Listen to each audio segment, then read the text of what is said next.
I never did anything to harm my daughter or my granddaughter. The test is about to begin. Please remain still. Oh, man. Casey Anthony's Parents, the lie detector test. Watch now, only on A&E. And watch next day on the A&E app.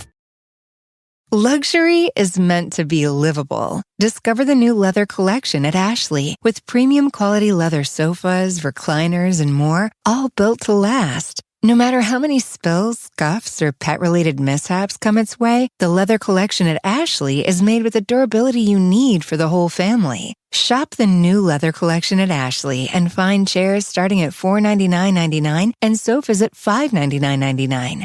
Ashley, for the love of home. You can support this podcast at patreon.com/partnersincrimemedia. Are you looking for a new fast-paced, nail-biting thriller to fill that Dexter and Hannibal-shaped hole in your life? Kevin, are you? It's a hole in my heart. Then check out Hangman, a new novel by Jack Heath. Hangman introduces a darkly mesmerizing FBI consultant whose skill at finding criminals comes at a price. Every time he saves a life, he takes one. Hangman is available on Audible and everywhere books are sold. Visit bookclubish.com to learn more about Hangman by Jack Heath and start reading today. Rebecca, where do you think I got this bag of 20 Kind snacks? From Kind? Yes, it's the new snack pack from Kind. You can enjoy 50% off and free shipping with your first snack pack when you subscribe to it through Snack Club, Kind's monthly snack subscription. Go to kindsnacks.com/crime for more details. That's kindsnacks.com/crime to learn more and subscribe to the snack pack.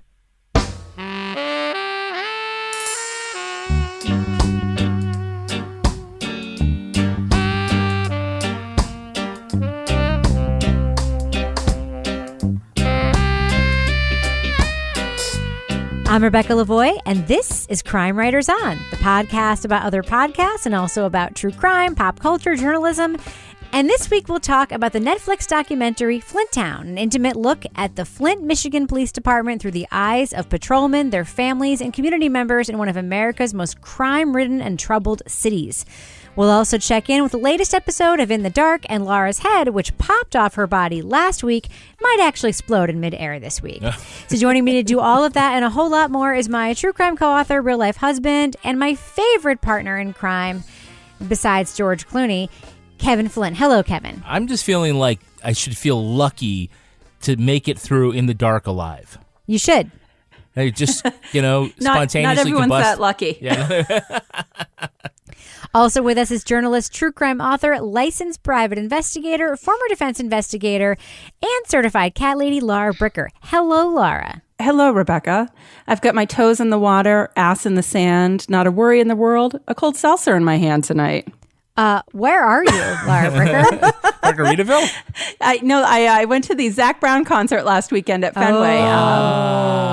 So I have no idea who Zac Brown. I always see that name, and I'm like, I don't know who that is. You have no idea where Fenway is. I know where Fenway is, but I always see the Zac. So I'm like, by the way, thank you for including like 75% of America on our show tonight with that cultural reference, Laura. But just know that I didn't get it, and I'm 100% sure Toby didn't get it.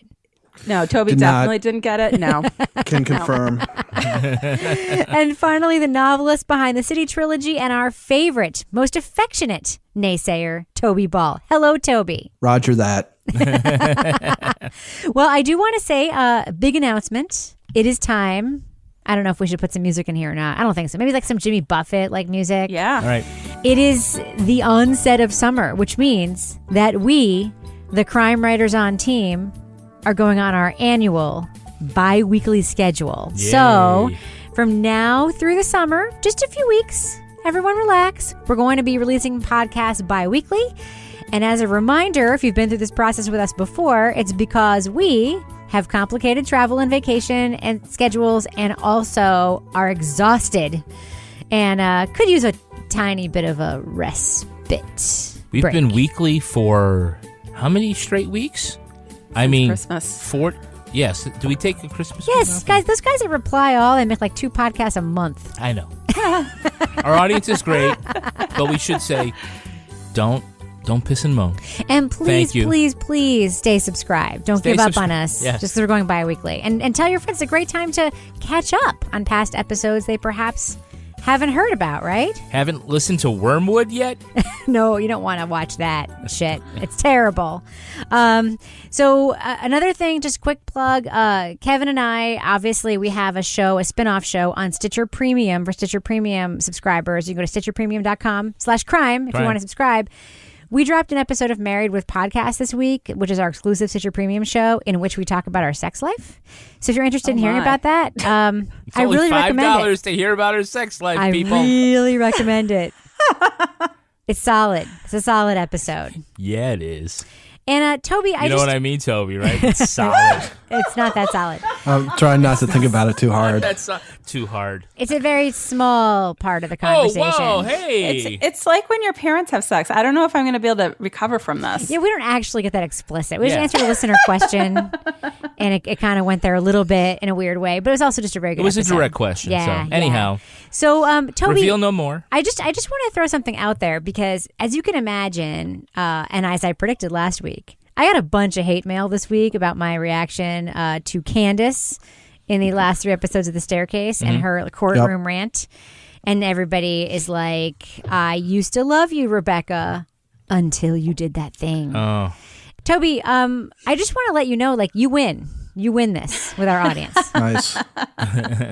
Every once in a while. Yeah. So congratulations on that win. You Thanks. are a better person who cares more That's true. about people. And your prize for winning, you get to go to Yes. dinner with Candace. That is awesome. Bring some Boy, will that be earplugs, great. Toby. Yeah. Yeah. Me, her, and Nancy Grace. Exactly. All together. All right, Kevin, can you please read this for me? True Crime Update! So this is going to be real quick. On Thursday of this week, the Supreme Court of the United States of America is deciding whether or not to take up Brandon Dassey's cert petition, whether or not to grant it. The night before, there is a special episode of Undisclosed dropping tomorrow, which is an interview between Rabia and Brandon Dassey's attorneys. So, Kevin, what do you think about SCOTUS? SCOTUS. Whether they're going to grant this or not? First of all, I think SCOTUS is a great acronym, yes. It's the greatest acronym in American. As opposed to SCROTUS. Yeah. I think it's great. I mean, I really hope that they go for this. I think that the High Court needs to look at this. I think that the lower decisions are made in error, and I just don't feel like that guy did it. Who, Brandon Dassey? Brandon Dassey. I think we know he didn't do it. I mean, Laura, is there any lack of clarity in this group about Brandon Dassey's culpability in the Teresa Hallbeck murder? No, I think even Toby agrees with us on this one. No, I just feel so bad for Brandon Dassey, and I'm so glad that people have gotten involved with trying to advocate for him in his case because, I mean, I can't even talk about or think about it. I've had to block it from my memory, that horrible interview when he wanted to go back to class afterwards. Mm-hmm. I mean, it just, the poor kid, it just is really heartbreaking, and I'm crossing my fingers for him. What do you think, Toby? He's definitely innocent and got taken advantage of by all kinds of adults in the justice system. Yeah. Yeah. And I will say Rabia's conversation with his defense team is really interesting. And I would plug it. I can stand behind it's interesting content, and the lawyers are really good at sort of talking about the larger issues at play in his case. So Kevin, can you please read this for me? True Crime Podcast Update. So our friend Legal Siri Colin Miller tweeted something today, and I asked him to tweet more details so that you could basically repeat the information on our podcast, Kevin. This is how lazy I've become. So do you want to just go ahead and read this series of tweets right now, and we can attribute the information? I'll do this. Okay. Steve Klepper at MD Appeal. Okay. In State versus Syed, Court of Appeals has docketed the state's reply in support of its petition for certiorari, presumably combined with answer to cross-petition. Docket should soon reflect if the petition is being circulated at he ran out of character. That was this morning. Yes. Colin Miller says we should have a status update soon. So Colin says, at Evidence Prof, the appeal filing in Adnan's case will either, one, go to the Court of Appeals judges today so that they can decide on July 26 whether to hear the state's appeal, or two, go to the judges on July 26 so they can decide in August whether to hear the state's appeal. It's a timeline issue, and how did it resolve? Read this tweet from Colin right here. The appeal filing of the Adnan Syed case was distributed to the Court of Appeal judges today at 10 a.m. This is on Tuesday. The vote on whether to grant cert allow the state to appeal should happen by July 26th, with reporting on that vote coming soon thereafter. So bottom line, by July 26th, we'll know whether or not that court will take up this case. Right. If they don't grant cert, then it's automatic. The lower court ruling stand, the conviction is vacated, and it's time to schedule a new trial for Adnan Syed. Or come up with a plea deal. Or come up with a plea or deal drop or something the charges. else. Something. Depending on who wins the election. There can be no further appeals. Right. So that's it. That is our Twitter plagiarized, repeating legal series tweets, true crime podcast update. Nice job, Kevin. Thanks. I didn't even print this out myself. We should explain you were very busy today and didn't have any time to prepare. The time to prepare you normally would take. You didn't have that. I was just saying, this is my 4th podcast in 24 hours I've done. I know. I'm a podcasting machine, people. But you've done your listening homework, right? I did. Good. My watching homework. Because everything. It's time oh, yeah. for this part of the show. The Richter Scale! Laura, how do you feel about the thunderclap sound effect that I've added to the Richter scale? Do you like it? I do. And I feel like I need like an outfit now to kind of go along with all this, like a wrestling kind of outfit or kick-ass kind of outfit. So I'm going to get working on that next week, a mask. We need like our listeners to start like Nacho Libre. like doing like graphics or costumes or memes about the Richter scale. Oh, yes. I have been getting a lot of tweets from people. It's like I've started a movement with rage walking. I mean, forget prancer size. I'm getting tweets from people all over the place who are out doing their own rage walking now. It's a movement. I did have an interesting experience today because, typically I walk a lot too. And typically my in the dark listening experience happens like in the morning when I'm alone, walking in the woods with the dogs or whatever. And I couldn't do that today. So I was just at work listening like with my headphones, like while doing other tasks, like going to the copy machine, editing stories. Very different experience. The rage potential was not as high when you're just doing like rote work tasks. So basically I just had to go, into a closet and scream for 2 minutes after I finished listening. No, I'm just kidding. I didn't do that. But it definitely, that walk while you're listening it's very good. It's like the driving and listening thing. You can have road rage when you're... Absolutely. Is that what happens to you? Yeah, all the time. All right. Well, on this week's installment of the outstanding, let's just agree, outstanding podcast In the Dark Season 2, Madeline's team takes a closer look at the DA's investigator, John Johnson. A black man who stared at white women.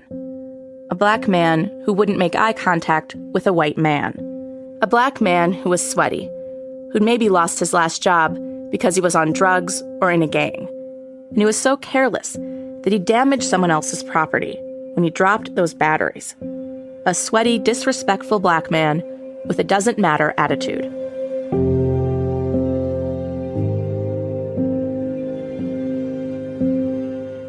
And from there, according to the notes that the DA turned over to the defense, John Johnson focused in on Curtis Flowers.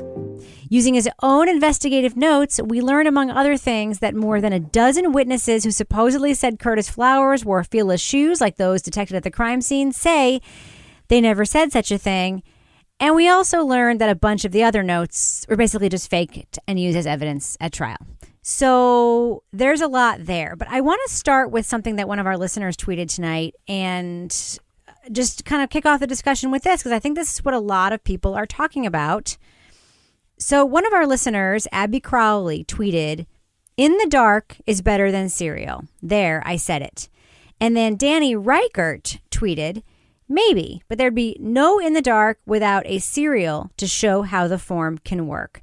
And then Crime Writers On tweeted, because I was accidentally tweeting as the show account instead of my own account. "Hard disagree. The form is different. It's the genre, true crime, that broke through with Serial." And this kind of led me to think about how this team might have approached the Adnan Syed, Heyman Lee case differently than the Serial team. So, Toby, what do you think? I mean, I don't want you to weigh in necessarily on whether or not In the Dark is better than Serial. I think that they're different. But do you think that one could have existed without the other? Like, where do you draw the lines there? The question of like how would the In the Dark team have handled the Adnan case, I think would have been to sort of more aggressively report it. Like, I don't like Serial itself I kind of feel was more sort of telling a story than presenting reporting. I mean, there was reporting that was involved, obviously, but it was in the purpose of like spinning a yarn, basically. You know, telling it. Yeah, there's a narrative. Whereas I think In the Dark is more about it's pretty much pure reporting. It's we're going to try and get to the bottom of a story and reveal the truth as best as we can, which they're doing in, you know, a number of different ways this season.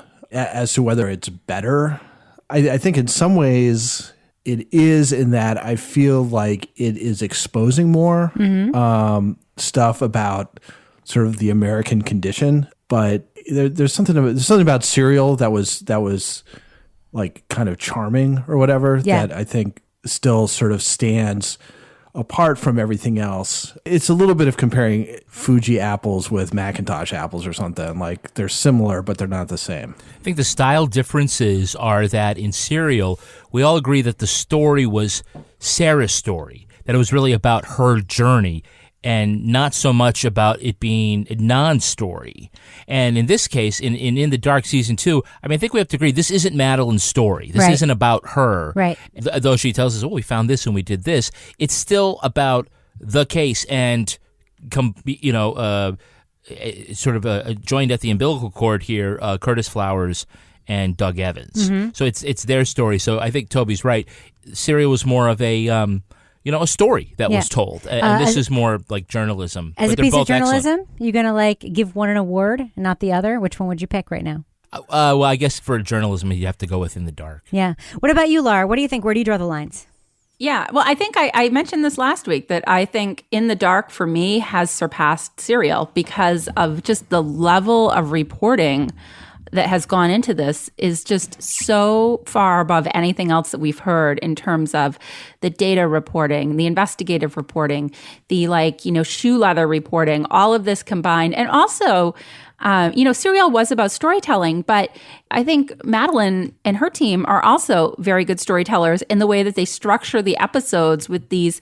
They are very strategic about how they place certain bits of information throughout the episode so that when you get to that last 10 to 15 minutes, you lose your shit because it's all been set up so perfectly so that by that point, when the big reveal and the momentum, sort of gains with the story and with what's being reported that week, it all comes together perfectly. So on the other hand, yes, we wouldn't be here without Serial. Serial really, launched this whole new format of audio storytelling that we're now seeing that has, obviously kept us in business now for what are we, like almost 4 years now? Right, I mean, right. But, In the Dark is just so well done. Right.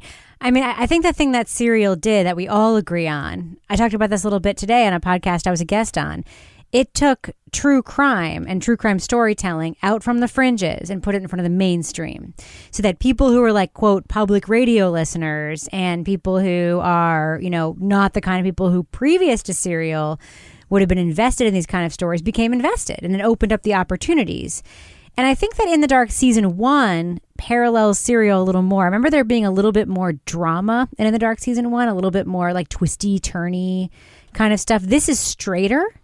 But can you imagine how that would have been if they hadn't had a suspect come forward a week before? I actually am curious about that. I actually would have loved to have heard what it would have been, because I do think this team is just bringing. It's a very well built team, and it's bringing a lot of rigor to the process. And they're doing one of the things that Serial did so well is they showed us how they did what they did, and it was very transparent. Like, we're driving here now, we're writing this down, which at the time was groundbreaking, and now it's become like a trope, like a joke. Like one of the things that I was listening to another podcast this week that someone recommended I check out for this show. I'm not going to name it because we might end up talking about it, but one of my most hated podcast tropes now is, I was curious about why this happened, so I decided to make a phone call. Like, now it's a joke, right? Yeah. Because in any other kind of storytelling now, it's like, don't tell us you're curious. Don't tell us why you made a phone. Just make the phone call. Like, we can. But Serial did that with the whole, because it was new. It was like here's why we did this thing that we did. And it kind of set up this whole thing. So I agree it's important. I don't think In the Dark maybe would exist without it, because maybe like American public media wouldn't invest in this kind of project had it not been for the success of Serial. But it's very different. And I think I would lean toward giving the Pulitzer if they were competing head to head to In the Dark, for sure. So this week's episode was structured in a series of acts. Once again, we kind of got like the piecemeal episode where we're brought through a series of chapters. And initially we hear about Curtis Flowers' employment at Tardy Furniture and why it was he was identified as a suspect. Then we hear about Doug Evans' investigative techniques of sending a dude out to try to get secret recordings of Curtis and then lying about it, including that whole section there with the shoe people.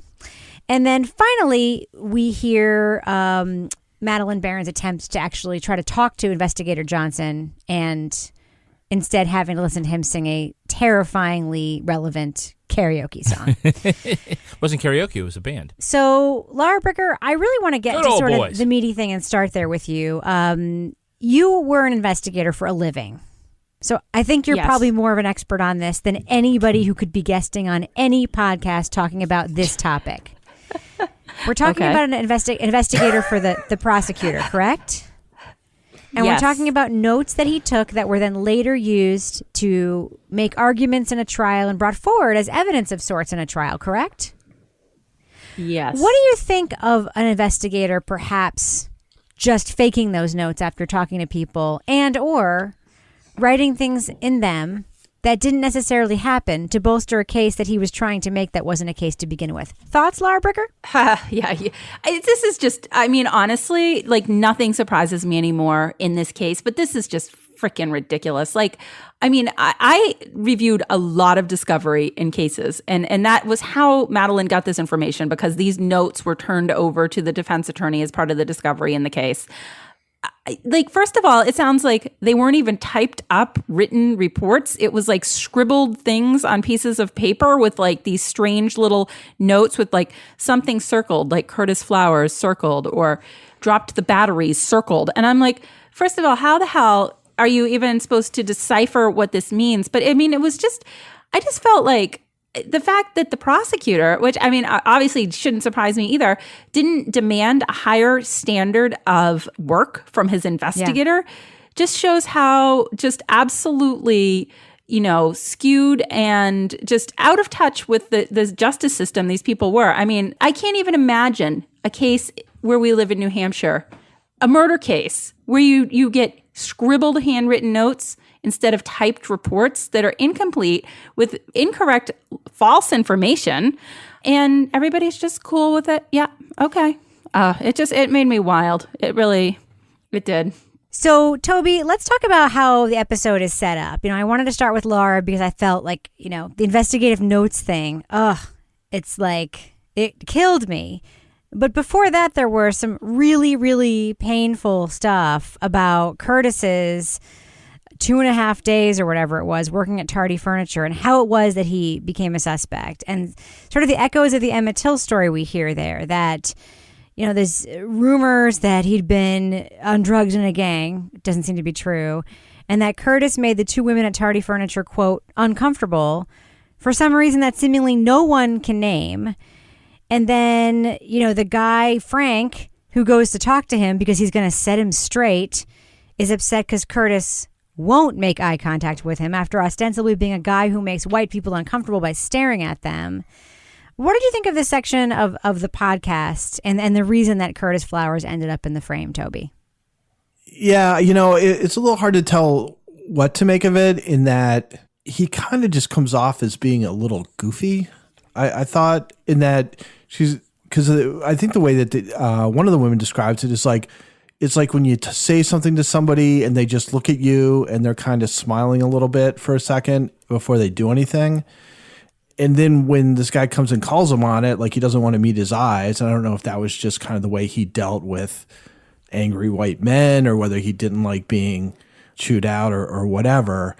But then, everything else about him also where he drops the batteries and he's just like, and was his uncle or somebody just said, yeah, he smiled. Like, if you do something stupid like that, you kind of smile and try not to make a big deal about it so nobody will notice. and he just doesn't show up for 3 days, right? Yeah. You add it all up, and it sounds like a guy who just wasn't taking his job very seriously, and it's kind of maybe a goofball a little bit. But if that's the indication of like a potential murderer, Yeah. it's like it's like every how many men between the ages of like 18 and 25 are going to kind of act like that, Right. It just seemed totally normal in that the only way you would find it like at all sinister is if you were looking back on it with the idea that he was the killer. Right. It'd be like, oh, well, like, that was an indication, but it wasn't. It just seemed like totally normal. And they painted a picture of, as Madeline says, a sweaty, disrespectful black man with an attitude. I mean, those are what the pieces all said, right? The whole That sweaty thing was ridiculous. Yes. Was he sweaty? Did he sweat? Did he sweaty? And as Madeline is interviewing big the guy sweaty asking thighs. them. Wasn't that part of it? Yes. Big And sweaty I thighs. loved as Madeline was interviewing the guy asking if Curtis Flowers was sweaty. The guy she was interviewing was sweating profusely because Yeah. she was like, we're in Mississippi. Like literally everybody sweats profusely all the time. Kevin, what do you think about Doug Evans lying in court about sending people out to drive around with tape recorders to try to get a confession out of Curtis Flowers, denying that law enforcement had done that when in fact law enforcement did ask people to drive around with Curtis Flowers and try to get a taped confession out of him? I don't know what to make of Doug Evans. I mean, in the end, though, I mean, did anybody come back with any incriminating recording? No. Okay. You know why? Because there's there wasn't nothing one. incriminating. Yeah. I'm saying I don't know how he would have spun that in court if he tried to submit that as actual evidence. Mm-hmm. But I don't know. I just see a pattern of a department that believes very hard that their suspect is the guy they're looking for and will go to any reckless length to make it happen. Yeah. So Yeah. that's what I see. And then we hear Madeline make a journey to Johnson's house. She decides to go there. John Johnson's property is secluded. You can't see his house from the road. We drove onto his gravel driveway. The driveway slopes up at first, so you can't see anything until you get over the hill. And once we did, we saw that John Johnson's house was at the very bottom of a long hill, at the end of the driveway. We drove toward it. Long driveway. We are going down this driveway. And as we did, dogs started barking. They were in a kennel, about 10 feet high and 15 feet long. The dogs were leaping onto the sides, basically throwing themselves 7 or 8 feet in the air and striking their bodies on the metal fence. 1, 2, 3 dogs in cages. We kept driving. We passed large mounds of what appeared to be cardboard boxes, lying in a heap on the other side of the road. The driveway curved through the trees. I noticed a lawn sign on Johnson's property for a state representative named Carl Oliver. Carl Oliver had been in the news the year before because he'd written on Facebook that people who took down Confederate monuments should be, quote, lynched. This so reminded me of some of my work at the public defender's Really? office. How scared were you for her when you worried that he might be home? Because I was pretty scared for her. I was scared. And as she was setting it up, I was like, I have been to places like that. I used to cover this sort of rural area, and I would show up at these like places out in the woods, and some of them would have like a plywood sign at the bottom that was spray painted with some sort of message. And you'd be like, should I go down there? I don't know, but it's my job, but I'm going to get killed. And I was like, oh my God. And then when she had the detail about the dog leashes, they sounded so like something about those dog leashes. I was like, oh my God, like what's going to happen to her down there, Yeah. you know? Well, he wasn't Ugh. home. So luckily Yeah. nothing happened. But she did get the great tape of the dogs throwing themselves at the fence as they tried to murder her or whatever they were doing, just trying to get out of the fence. Yeah. And then we get the karaoke scene. She tracks him down at a pizza and beer joint. We get to hear him sing a karaoke It's song. not about karaoke. It's a live band. It's like he's singing with a band. Yeah, It was like open mic night or something. Okay, so open mic. Sorry, it sounded like bad karaoke to me. yeah. No, it was band- a band. It was like somebody they interviewed invited the producer to go and see his band play at this place. Yeah, they were the good old boys. And they call they have a name, and they called up like featured guests, including him. And the featured guest, Johnson, sang a song Yeah. about a guy on death row. Yeah. That's charming. It's charming. It's a little too on point. Yeah. So at the end of the episode, we hear the preview for on the final 2 episodes of season 2 of In the Dark. So we know there are going to be 2 more episodes. And the preview includes the sound of Madeline and maybe Parker, I'm not sure, walking with somebody who sounds like a man through what sounds like a cave. Should we go through? Sure.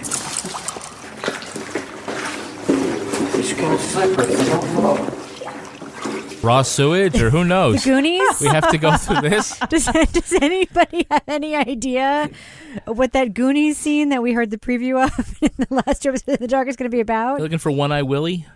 Doug Evans is hiding out. He's gone underground. So let's do what we forgot to do last week. Laura Bricker, right now, where are you on the Richter scale? Well, I have to say, I the highest that I have been was the week that we had the juror episode, where we had the poor old teacher guy juror who was like blasted by the judge. And then I also, when they did the data episode. So let's see. I'd say I'm still at about a 15 on a scale of 1 to 10. No, man. But I've stayed steady at 15. It's now I'm just like every week I'm like, oh. I love that's just the highest I've ever been. I think that she was like, it was like a 12. That was the highest, and now it's 15, and that's not as high. Yeah. I think that the Richter scale is fluid. It's got fluidity to it. It is, yeah. Which I like. Buried that needle. Toby, where are you in the Richter scale right now when it comes to In the Dark? Out of 10. Yeah. Out of 10 Richters. Yes. I think I'm at like an 8.5. I think right. I'm sort of like down to the simmer. Yeah. I'm at like a solid 8.9 to 9.1 on the Richter scale. What about you, Kevin? I think I'm at 7.5 Brickers. I think that's that's up there. I mean, I haven't gone on a rage walk, but if I did, I would be wearing my Beta brand dress yoga pants. Ooh, I wore mine today, so that would make sense for you. Yeah, Rebecca, you love these from Beta brand. It's the dress pant yoga pants. So the yoga pants, but they look and pass for like dress pants? They are dress pants. They are dress pants. I've seen these. That are made of yoga pant stuff. And literally, you are wearing yoga pants, but everyone else thinks you're wearing dress pants. I remember telling you that this advertiser was coming on the show. Yes. And you lost your mind because I you love Beta this. brand. Yeah. I also just love Beta brand. But this product from them, I hear Laura typing right now in the background. I am, the because yoga I've been pant dress coveting pant these. is exceptional. It's an exceptional pant. Yeah, it comes with faux zipper and pockets, front button, belt loops, so you look sharp. Everything pants should have. Everything pants should have a waistband. Except you can literally pull them on and then whip them off. And also just like walk around like you go for a walk at lunch and legit just be wearing yoga pants, but nobody knows. Yeah, they're available in boot cut, straight leg crop, leggings, as well as a variety of colors, including black, navy, gray, khaki, and seasonal, and limited edition colors that are released monthly. They have like pinstripe ones. They're amazing. Yeah, so basically you're dressed for work, but you feel like you're lounging on the couch. Yeah, it's business to everyone else, party for you. Visit betabrand.com. Use our code CRIME to get 20% off of your pants. Millions of women agree, including Rebecca. These are the most comfortable pants you'll ever wear to work. That's betabrand.com, betabrand.com. Use our code CRIME and get 20% off your dress pant yoga pants. Yep. What else you got, Kevin? Well, when you're walking around, working up a sweat, when you're rage walking, one of the things you can do to quench your thirst and soothe your body is have a little something from Daily Harvest. Daily Harvest. Daily Harvest is this subscription service that makes healthy eating easy with delicious plant-based foods that are ready to eat in as little as 30 seconds. So I know when we see Laura out there, she comes back inside, works off her Mississippi sweat, and then has herself... Otherwise known as sweat. So just sweat, right? And has herself a perfectly portioned cup of frozen organic fruits and vegetables. All you have to do is add milk or water or, Laura, everybody does their Daily Harvest differently. How do you prepare yours? What have you been drinking lately? Well, it kind of depends on, some of them are a little bit lighter, which are nice in the summer. And you could even use some coconut water with that when you blended it up, like the blueberry and hemp smoothie. You could do the cacao and avocado, where I would use coconut milk or almond milk. Or, if I'm really angry after my rage walk, I might throw in a little nip or two. I mean, let's be honest. I don't think that's approved by the folks at Daily Harvest. I mean, you could have a chaser, I think. But you should probably just, stick with some milk or something in there. Skim milk. Coconut milk. Yak milk. All kinds of milk. Rum milk. Harvey's Bristol cream. That's right. Remember, the views expressed on this podcast are solely Laura Bricker's. Go to daily-harvest.com and enter promo code CRIME and get 3 cups free in your first box. That's promo code CRIME for 3 free Daily Harvest cups at daily-harvest.com. daily-harvest.com. Moving on. Netflix's new documentary series, Flint Town, is about a year inside the understaffed police force of one of the nation's most violent cities, Flint, Michigan. While showing a range of views from officers and residents, we primarily follow a patrolwoman who longs to be a detective, her embittered boyfriend, who is also her sergeant, a rookie who is going to the academy with his mother, and the new chief under pressure to bring down crime in any way he can. Flint isn't average by a long shot.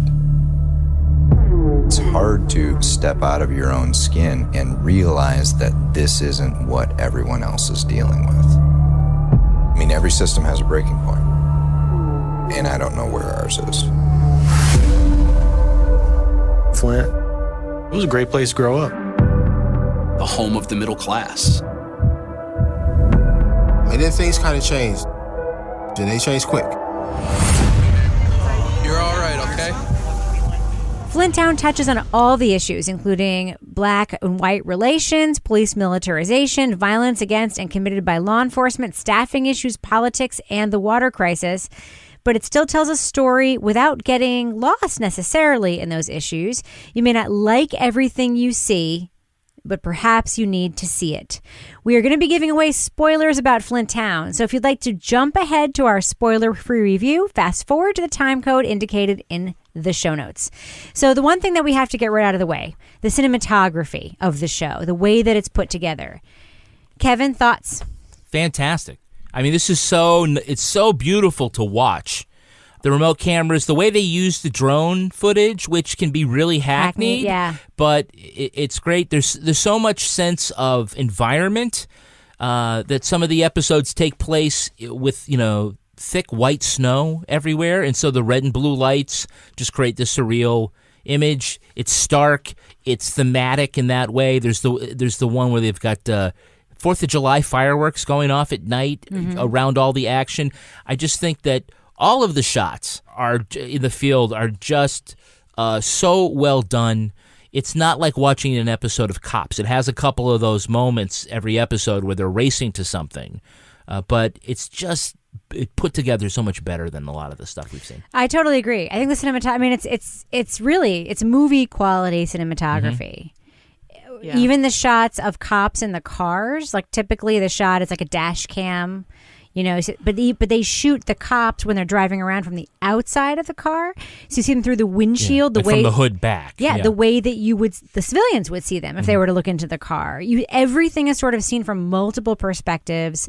There's a gorgeous shot of one of the main characters in the story, Bridget, the cop that we see, the young woman who wants to be a detective, and she finds out that the structure of the police department is not going to allow her to move into that job. So she basically, the episode ends with her disappointment. And I don't know if the shot they got is concurrent with when she found that out. I mean, I don't know. How the film was made. The episode ends with this gorgeous shot of her standing in the parking lot of the Flint police station holding a rifle, in her full uniform in the snow. And it was beautiful to look at. Laura, you thought so too, right? Oh, yeah. It was just, overall, there was a lot of, for me, like just exasperation, depression, like for this city dealing with what they're dealing with.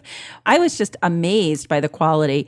And certain scenes, and this is just a small scene, but just they would do close-ups at times where I'm sure that the subjects didn't even realize they were doing close-ups. Like one that just stood out when the police chief was getting his haircut. Yeah.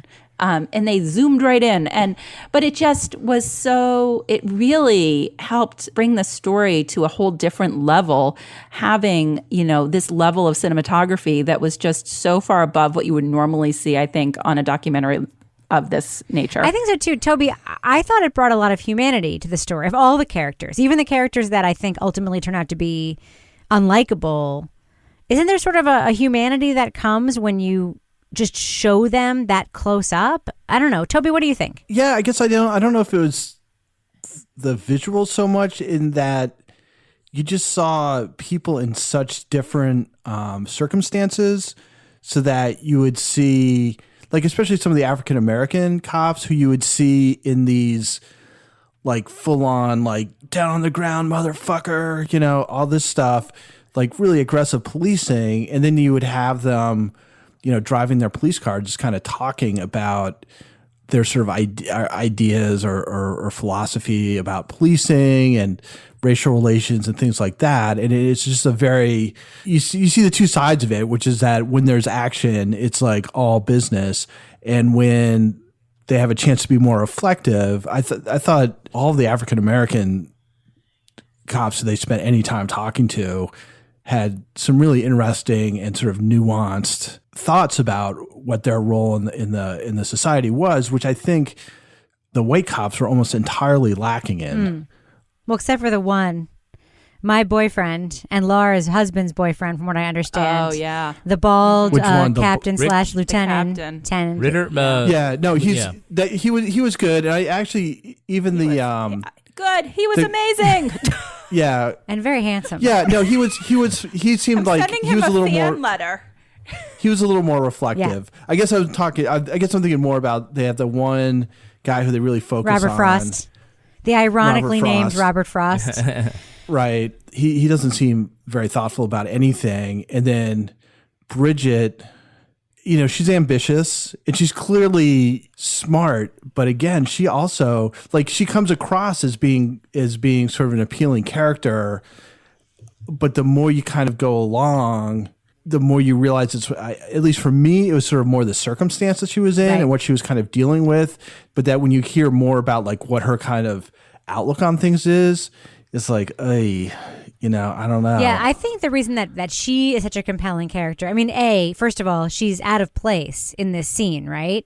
This is a police department. We see mostly men. We have the other woman who's in the cat squad, but it is mostly men. And she is ambitious from a career perspective. Like, she has goals. Like, she wants to work for the FBI. She has sort of a bigger vision for herself that is larger than the circumstances that surround her. And in a lot of ways, larger than Robert Frost, who, as it turns out, is also her live-in boyfriend.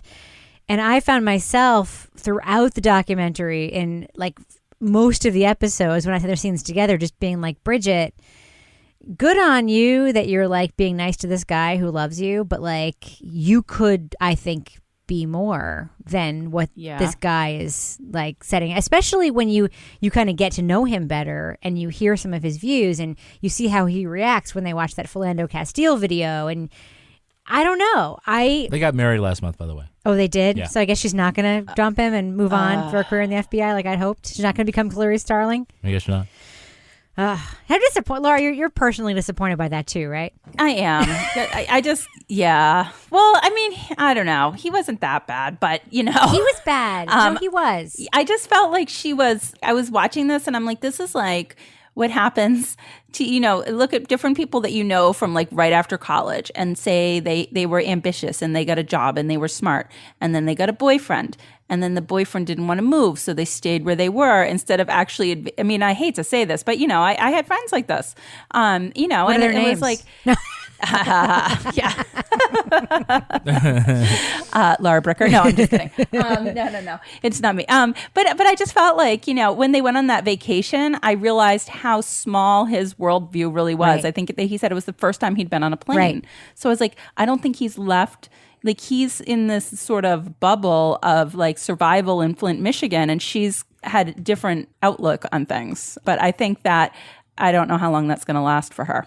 in terms of having that different outlook. So let's zoom out a little bit because the series is really about this very troubled city, troubled on many, many levels, and this very understaffed police department that is paying their cops, like $15 an hour or something we learn at some point in the show, which is not insane. a lot, yeah. And there's a political shift. There's a new mayor elected who then fires the chief, who we've already met in the first couple episodes, and brings on a new chief who's kind of, dare I say, a bit of a cowboy who has, ambitious, aggressive ideas about how to police the city that sound a whole lot like exactly what we heard in the first couple of episodes doesn't work. Militarization, lack of community policing. One of the first things he does is set up this CAT squad. It's a unit that patrols high crime areas using the tactics of basically going to where crimes have happened before and just being very aggressive in these militarized vehicles. Was this CAT squad necessary? Toby, what do you think? It's a little bit hard to tell just because you're watching a documentary and God only knows what else happened. But it seems like, a fair amount of the time, it's, a lot of sound and fury resulting in not that much. Like they get that one guy who they pull over who drives into his own driveway and they're giving him the business I'm going to take you downtown or whatever. And it's just the guy's like, what the fuck? I was just driving in my driveway. It was right there. Well, I want to talk about that later. And then there's a whole thing with the liquor store that is a lot of intimidation and effort and stuff. And then the judge is like, what the fuck are you talking about? We're opening it back up again. You can't close down a private business, right? Right.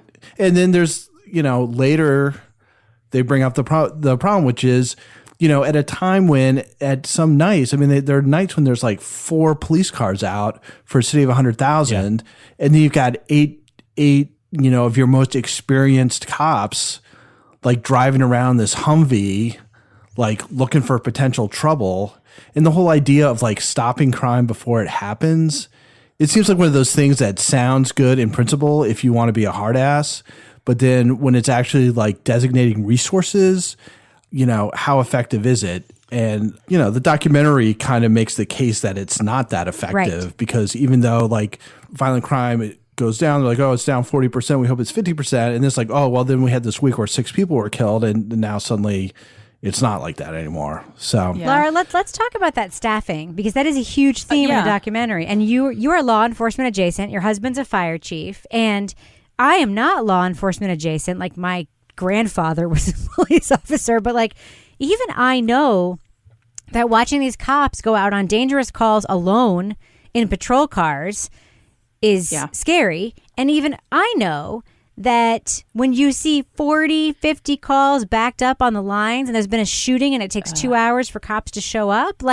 what did you think of that? There's the resources that this city lacks. Yeah, it was funny. Ken and I were actually watching some of these episodes together, and we were talking about it because I was like, how many officers do we have on duty? And we figured out, based on what we have in our towns around us where we live in New Hampshire, in terms of the number of police that they have on duty during a shift, based on what your population is, Flint was at 25% of staffing compared to what we see where we live for normal staffing. In Exeter, so they're New Hampshire. at a quarter. Yeah, at a quarter of what they should be at.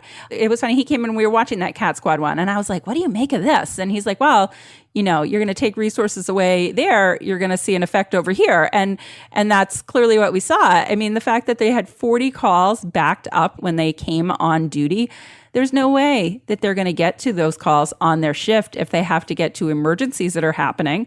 It's something that, I've had to, pay attention to because I do hear these stories and I hear about budget cuts and I heard about, a local town near us where, and this made me crazy, same thing, oh no, we're going to make budget cuts and they cut active shooter training. And I'm like, you can't do that in this day and age, right. what are you doing? Right. So I think it's just, I felt a lot of sympathy for all of these officers because I felt like even the ones that had the bad attitudes, I mean, they were being set up to lose. Like, I mean, there was no good outcome for these officers. Just looking at the approach that the police chief was taking, it was almost like I felt like watching it like he was in a war zone somewhere, not here. And it wasn't like he was following what we would consider to be the normal boundaries in terms of how you would enforce things. It was like triaging everything. And that's not going to get you anywhere. It reminded me a lot of watching like The Wire and how they used to juke the stats. Like he's just coming up with a way to improve the numbers. Mm-hmm. And basically saying like, we're not going to invest in these things that are important. We're going to do this instead because it'll be like a short-term gain. And I felt like that to me. Kevin, what were you thinking? I was thinking, one of the things that hit me was the complex, intertwined nature of race and their job, and how they do their job, and how the community affects them, and how it's viewed differently by white officers and by the black officers. Huge theme in the documentary. Yeah, Huge. and I really enjoyed hearing from the black officers because they did talk about that complexity. And I that's something I enjoy. Is anything let's get down and dig in a little deeper on some stuff. And they were comfortable enough talking to the camera about that. And there was that one sergeant, and I think his name is pronounced Urquhart. Yes. I mean, he's not the one who's also a minister on the side. No, that's another guy. There's a great character there. Fascinating. But he said, he and all the black officers we heard were very proud of their profession, what they did.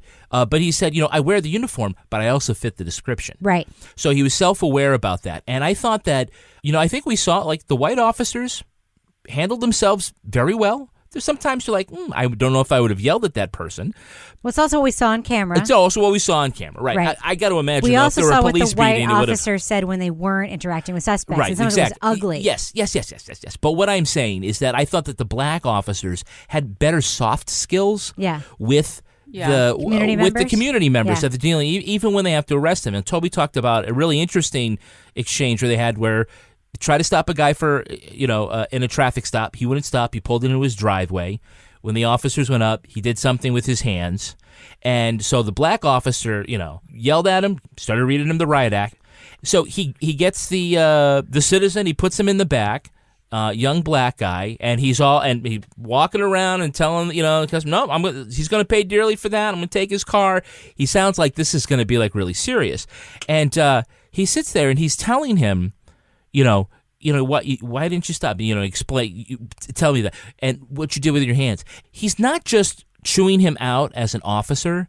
He is subtly telling him, warning him, not in a "I'm going to write you up" way, for your own safety. Yeah. He's basically pointing out these are the things as a fellow community as member. A community member. Right. He doesn't explicitly say this, but another cop, perhaps a white cop. You do that and that and that, and you die. Yeah, yeah. He doesn't say that. That's what he means. But that's what he means. And and he sends the guy on his way after what could have been very serious. There's another really, we see a lot of those things. There's another really powerful scene where the cop talks about the police as a brotherhood and says like my fellow black men, like they're my brothers, and my fellow cops are my brothers, and I'm caught between these two brotherhoods. Like it is. And this happens, I mean, I think one of the most powerful scenes in the documentary is as a training tool. And I have to say, like, this could have been a very different kind of documentary. We don't know what was left on the cutting room floor. We do know the documentarian spent a year with these cops, and there's very few of these cops. So they shuffled the time. I know a little bit about that. Yeah, too. they did shuffle the time because we did see ranks change and stuff back and forth. I thought he's a captain, but he's a lieutenant. You mean the hot guy? Yeah, the hot guy. Yes, he's a captain, and all of a sudden he's a lieutenant. I don't want to get too far into the rabbit hole of the hot guy, but there was this one. Well, there was one scene that was amazing with how he dealt with that woman that he pulled over. The one who lied to him. Yes. We should probably use his name, but can we just keep calling him the hot guy as a point of reference? I don't remember what his name was. The hot, bald captain guy. Anyway, so he pulled this woman over that was going the wrong way on a street, and he asked her for her ID, and she's like, I don't have ID. Then he asked her for her name, and she gave a name, and then she's like, that's not really my name. And it was like this whole just train wreck. And this guy was great. This is a guy that Fireman Ken loved as well. But he's like, I'd like that guy to work for me because he never got fazed by anything. He never. I know. He just took everything in stride. But he was so decent with how he dealt with people. So Devin instead of Bernritter. I'm going to send him a fan letter. Burn, Richard. I am too, Rebecca. So, that scene really stood out to me because it's a situation that we've seen. I mean, I've seen cases like this when I used to do defense investigations, and it could have gone so wrong so quickly because, and this guy was just like, okay, get out of the car, have a seat. And he's like, let's talk about this. Like, what's going on here? And she's just like, just freaked out, But he just handled it in such, just the way he handled it. I was so impressed because I feel like, we see so much lately about cops doing things that are like suspect. And you're like, and it starts to become a stereotype. And then, you have to remind yourself, this isn't everybody that's in this field. And there are good people like in all careers. And this guy clearly, aside from the fact that he was hot, he really handled that situation just so well. And I think in the end, he let her off with a warning. The guy I'd most likely want to have a beer with. But we also know that there were cameras present and a documentary crew present for all of this. Who knows how that would have gone down? So we don't know how any of the stuff would have gone down had the documentary crew not been present. But that being said, he took the moment to deconstruct it and said to that driver, tell me why you had this impulse to lie to me about your name. Your name came out clear. Your car came out clear. You don't have any outstanding warrants. Like, why was your first impulse to lie? And what we get as a viewer is maybe, let's just assume that he's being truthful for the cameras, maybe he actually really wants to know, right? Like maybe he wants to learn something, which isn't the typical narrative. But he also teaches us something. So let's just talk about a typical narrative that we do get, that we also see, because I don't think the documentary shies away from like the actual systemic racism that exists within police departments.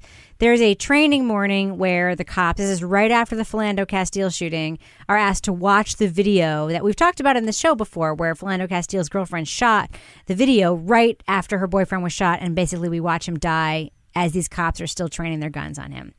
So they make them watch the video at roll call, and then they share their thoughts. And later, they talk in the episode about the police shooting, the police ambush in Dallas, and there are two distinct reactions to both of these incidents.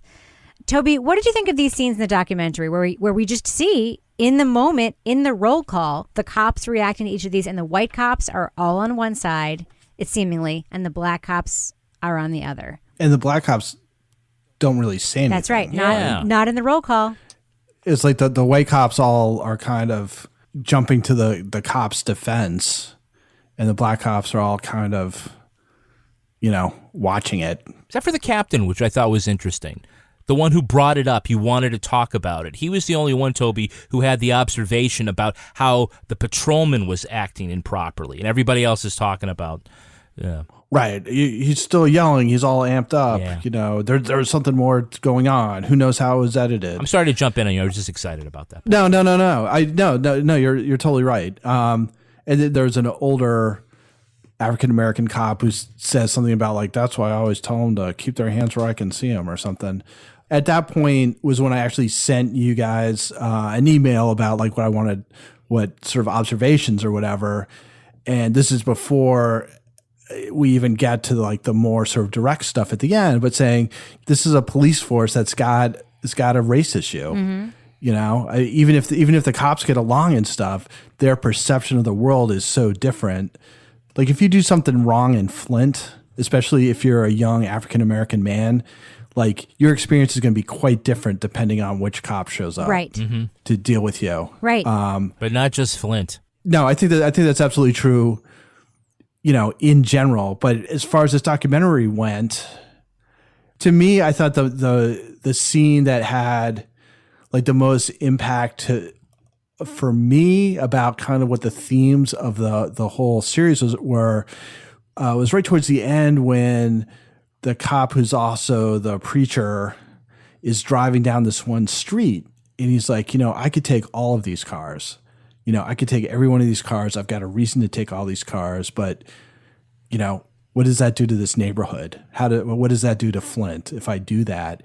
And he's got an interesting perspective because he's both a preacher and a cop. So I think he's seeing a lot of the troubles in the city from two different perches, but that's really it, right? It's like the big question is in this crazy violent city where you're way understaffed and there's no way you can really deal with everything. It's like, what are you trying to accomplish with what you've got? And I think that's the problem with Tim Johnson, the new chief. Like what he wants to accomplish, I think you can only accomplish if you have like a fully staffed police force. Right. I mean, if you really want to send people in on force, you need to have the manpower to do it. And what he's doing is putting some people in the Humvee, showing up here, there, or some other place. And you see later, like some woman comes up, she's like, there's been all these troubles on my block. And he's like, what block is that? And she tells him, she's like, I heard there was this cat force that was supposed to be going around checking this stuff out. He's like, well, yeah, you're on our list. We go by there every once in a while, but there's just no way they can, you're using a sledgehammer on, I just lost my analogy completely, but you're basically using like a blunt instrument on something where you really need, you're trying to chop down a tree with a hammer. That was like so many analogies. I'm just going to keep saying words and two of them will connect in the right way. Just like Chief Johnson. I think along those lines, one of the most powerful sort of sections of the documentary was around the Trump election. And Trump actually came to Flint and gave a speech. And there's that scene where all the cops are actually on their way to a Bernie Sanders Hillary Clinton debate, because there was a Hillary Clinton Bernie Sanders debate also in town, and they're talking about the election in this giant van where they're all driving there to do the job. And you get this very clear-eyed perspective on why the white cops in the van are anti-Hillary, mostly anti-Hillary, not anti-Democrat, but definitely anti-Hillary. And then later as the Trump election comes around, like Robert Frost talks about like why he's voting for Trump. And it's all about the law enforcement rhetoric. Like Trump is pro-cop, Trump is pro-cop, Trump is pro-cop. And then one of the black police officers says to the camera, yeah, Trump is pro-cop, but don't we have to think about everybody else, not just the cop? Like, shouldn't we be thinking about everybody? And that was like such a moment to me of just like reflection and a broader view. And it wasn't like, what was interesting about this documentary to me and the race stuff was they weren't, I think, showing. And they did a lot of showing and not telling, which I loved. It wasn't like the white cops were on one side and the black cops were on the other. It was like the white cops were more tunnel vision and the black cops were more open. That's how it came across, at least in this small community of cops in this town. And it was really interesting. But I just want to touch on one more aspect of this before we wrap it up. Laura, about 2/3 of the way through the documentary, we start seeing that one of the new chief's tactics in order to staff the police department is to recruit a bunch of old busted-ass volunteer cops to join the force in some way. And, the reserves. And one of the tests for these reserves is to stand approximately 11 inches from a target. 10 feet, 12 feet. It did not look like 12 feet. It looked like it was about 11 inches away. And at least just try to hit in the general realm of the target. And we kind of get to know a couple of these volunteer cops a little bit. What do you think of this concept of just like bringing regular people in, a lot of retirees, armed to help your cops patrol the streets? Yeah. We were, Ken and I were watching this one together and we're like, yeah, this may not be the best idea this guy's ever had. I understand having the reserves and having like auxiliary police. Like I know places that do that, but I don't feel like the auxiliary reserve people are usually armed. And that's the part that really, like we had the one guy that we followed, he was so happy. He was singing all the time and taking care of his wife and taking care of his parents. And, he was, was he 65? I was like, oh my word.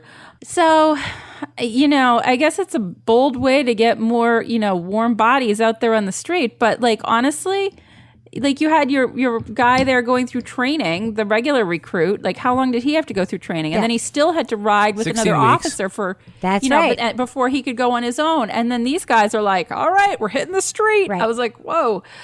In terms of bridging the gap with the community, I think maybe that is the benefit you get there, is that more people in the community are going to feel, maybe connected to the police. But then they went on the call and they just stood around looking around them like cluelessly. Like, oh my God, that was hysterical. What are we supposed to do now that we're here? Oh my goodness. Oh, it's an abandoned car.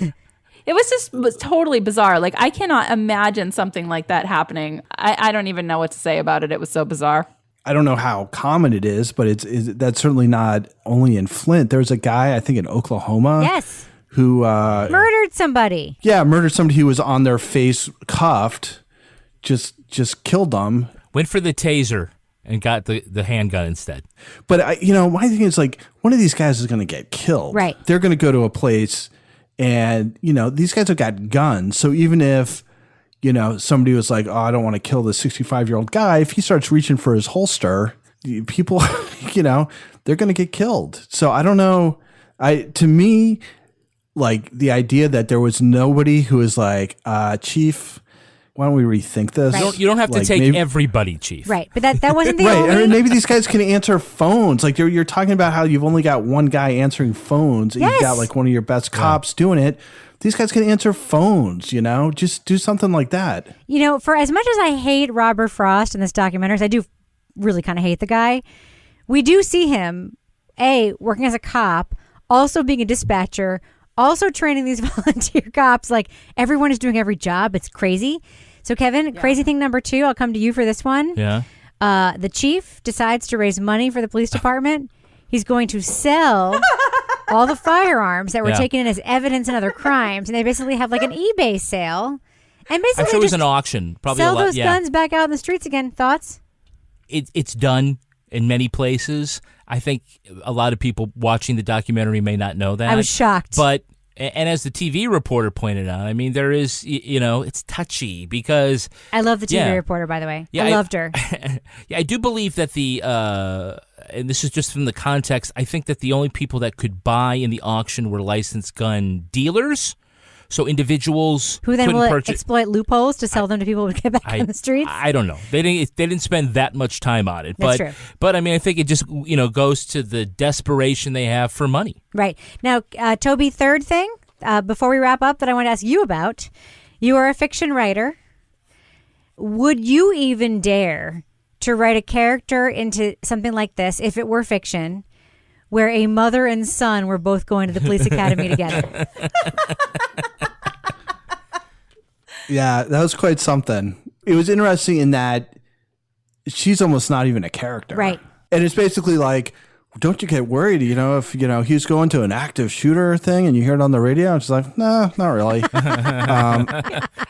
Better him than me. He comes off as I think a pretty appealing guy. And I think he gets into it for the right reasons. And then at the end, like you kind of feel like, after spending this year, with training and then riding along with different police and stuff, like he really comes away with it. Like at least what he talks about is kind of what I think we've identified as being the really positive aspects of some of the police, which is that, it's a social worker aspect of things. Right. It's like I'm in a ruined community, taking sort of a broader view, which I think is, and again, it's like a documentary. So who knows what the reality of some of this stuff is, but that certainly is what comes across as what Flint needs, is not sort of this hard ass cowboy stuff, but people who are, strong and not going to take bullshit and Lieutenant McDreamy. Oh, yeah, that guy. but who are also understand like what the greater goal is, right. And it's not just like putting away as many people as possible. Right. They did show Lieutenant McDreamy's wife, by the way, and I would never want to mess with her. She seemed tough. So I'm just saying. I like McDreamy's going through the neighborhood, pointing out the graffiti. Yes. But fuck the police. Oh, and he was like, it's just an act of love for the police. Act of love. Make love to your local law enforcement They want to make officer. sweet love to us because they appreciate our work so much. It was very good. All right. Well, let's do that thing that we do in the podcast right now. Let's let our listeners know. Should they check out Netflix's docuseries Flint Town if they haven't already?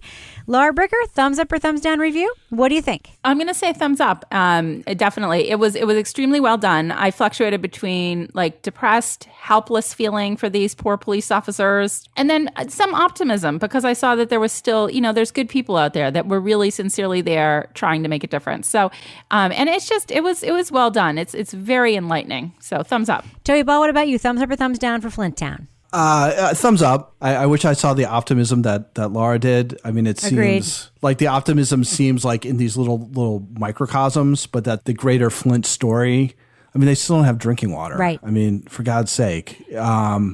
It's long, but I don't feel like there was any padding to it or anything that I would have necessarily cut out. So yeah, I mean, it's definitely bingeable. I agree. I loved this series. And Kevin, I'd like to apologize to you for avoiding watching it for so long. I thought it was going to be way more depressing than it is. And it is depressing, but it's depressing in a good way, if that makes sense. Like, you need to see this stuff. And there are some disturbing scenes. You see some dead bodies in this, which we didn't talk about. And you really are confronted face on with race stuff that is painful, but it is done in a way that is designed to include the viewer in the conversation. I think some of the most effective and powerful moments in documentary, something we didn't talk about also, are the citizen interviews. The two ways right in front of the camera. You get the cops, you get their family members, but you also get just citizens talking about how they feel about the police. Those are used to great effect. I walked away from this understanding the city better. I walked away from this understanding the dynamics in the police force better. I really, really loved it. I love Flint Town. I think everyone should watch it, so I'm giving it a big thumbs up. Kevin, what about you? I'm also going to give it a thumbs up. I thought one of the most effective things is that the filmmakers seem to make everybody so comfortable that they were just very free with their thoughts, because it is a very thoughtful docuseries and beautifully shot, and you won't always agree with everything you hear people say, but I think that on whole, it's balanced and covers a lot of different ground, and is still able to tell you the story of what happened in this police force over a year. It's shot beautifully. I think it gives you something to think about. It's certainly a documentary to toast. Yeah. And if you want to toast it, maybe it's with a glass of wine from First Leaf. Oh, First Leaf. First Leaf is the only online wine club that uses your ratings to make personalized wine selections. It's algorithmic. It's algorithmic, yes. So you don't have to buy any more like boring wine, stuff that you're not going to like. First Leaf will send you some wines you taste, you rate, and that helps you better customize the boxes that you get. First Leaf will even create a limited time offer introductory 3-pack of wine based on your flavor profile. And the best part is you get all 3 of these bottles for just $5 each. These are like $20 wines, and so you're getting each one for $5. With First Leaf, you never have to worry about spending money on a bad bottle of wine, because they guarantee you'll love the wine you buy, or they will send you your money back. So, Rebecca, do you remember we did this profile, this flavor profile? Oh, yeah. We got some nice bottles of red. We got some reds, some whites, rosés. Everything was great. I really, really love the Pinot Noir. Remember we opened that up? It yes. was delicious. And then the best thing is actually, I think, getting your second box, because they take everything you liked about the first and what kinds of different flavor profiles, and they find other wines that are just like that. Sign up with our link and you will get an exclusive intro offer. It's 3 bottles of wine for just $15 plus free shipping. That's not all. If you try these 3 wines, you'll get an extra $10 off your next box. So go to tryfirstleaf.com/crime. That's tryfirstleaf.com/crime. Crime. I forgot to say the first crime there. And now it's time for my favorite part of this podcast, a little something I like to call the crime of the week. You're not going to say that with me, Kevin? I did. I said it really fast. The crime of the week. A mom in Southern California wasn't buying it when a man on a bicycle approached her car, showed her a gun, and said he was an undercover cop, and started going through her purse. She, her husband, and 4 kids were parked next to a food truck when the imposter approached them. To distract the con man, the mom offered him a taco and offered to go back to the truck to get napkins. She asked the cooks and customers to call the cops. When the police arrived, the robber threw the handgun into the car and tried to get in, but they got him anyway. Police praised the mom for what they called her taco tactics. So, panel, this criminal's love of Mexican food was greater than his skills of impersonation. What is another way this taco-loving crook could have been thwarted? Laura Bricker, what do you think? I mean, nothing goes with tacos better than margaritas. So, I think she could have gotten him a little frosty beverage as well. What do you think, Toby Ball? What is another way this taco-loving crook could have been thwarted? I don't know, a salsa setup for the cops. How about a little bit of like Cholula in the eye? That's like my big thing. Like, why be so like, I guess he had a gun, so you don't want to be like too aggressive. Yeah. But I'm thinking Cholula right in the eye. What do you think, Kevin? I think Slurpee brain freeze. Oh. I think that would immobilize him. Neutralize the threat. That's debilitating. Yeah. All right, Laura Bricker, before we wrap up the show this week, do we have a cat of the week? So we have a cat. We have an in memoriam Watson, Pirate Jenny. Her cat Watson died very suddenly, and it was a ginger boy kitty. So I have to mention that. I thought we had a no dead cats policy, Laura Bricker. It's depressing. We do. I know, but I felt sad for Pirate Jenny. But I'm Jessica sorry, Palmer, Pirate Jenny. But I have to say we have an owl of the week. Oh, Jessica Palmer Laura she has made an owl sculpture. And she made it for the Minerva Owls of Bath project, which is raising funds for local charities. So I think somebody out in Crime Writer on Listenerland might go bid on that for local charities and send it to Toby Ball for his birthday. Is there a link we could use to bid on that? Because I kind of want that owl. I'm not going to lie. Kevin's looking at me right now. I'm getting to the bottom of it. I will find out where we can find this owl and how we can buy it. Sounds like a hoot. All right. Laura Bricker, people want to send their cat/dog/sculpted owl/lizard/birds to you for Pet of the Week submissions. How can they find you on Twitter? At Laura Bricker. And Toby Ball, if listeners want to reach out to you and help you bone up on whatever the crime of the week is going to be next week, how can they find you online? Bone up? They can find me at TobyBallNH, and they can also find me on The Blotter Presents this week. I was on with Sarah Bunting, and we talked about 2 shows about prohibition. Nice. Prohibition? You mean like the prohibition where we couldn't drink anything? Well, you weren't supposed to, but people seem to do it anyway. They found a way, just like life. It finds a way. And Kevin Flynn, people want to reach out to you online, perhaps tell you how wonderful your wife is after they listen to our sex episode of Married with Podcast. Hey, you don't actually know how wonderful she is. That's right. It's true. And you don't know how diminutive he is. How can they find you online? Oh, my God. Wow. Holy shit. It's like listening to mom and dad talk dirty, right? Yeah. If you want to find me online, you can find me at Reb Lavoie. You can also reach the show on Twitter at Crime Writers On. Please join the fine folks in the official Crime Writers On Facebook discussion group or leave a comment on our regular old Facebook page. You can support the show at patreon.com and hear Toby's exclusive book club podcast. The In Cold Blood episode is very popular with the ladies. For other exclusive ad-free content, of course, you can subscribe at stitcherpremium.com/crime. Go to our website, sign up for our newsletter, and just know this. Our theme song, it was performed by Rocksteady Freddy and the New York Ska Jazz Ensemble and used with their permission. This show was recorded in the Yoga Loft above the Bodega in Bay St. Louis, Mississippi studio, formerly known as Studio C, where the water is clean, but the language and the feelings are not.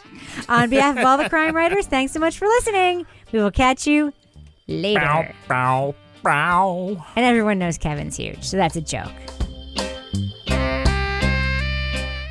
Hey, it's like sticking a whole turkey into a toilet paper roll. What? Jesus. Oh, God. Thank you for that mental Oh, my God, image. this is a big owl. Oh, my God, it's almost as tall as Perfect. a person. Send me a link. It's in the UK. I don't think we're going to get it. I want it. I'll pay for shipping. London.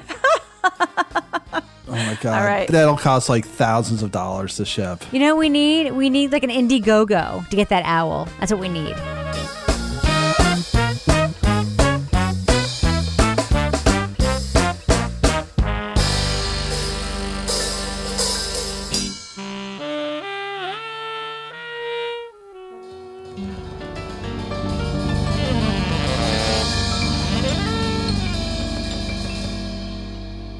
Partners in Crime Media.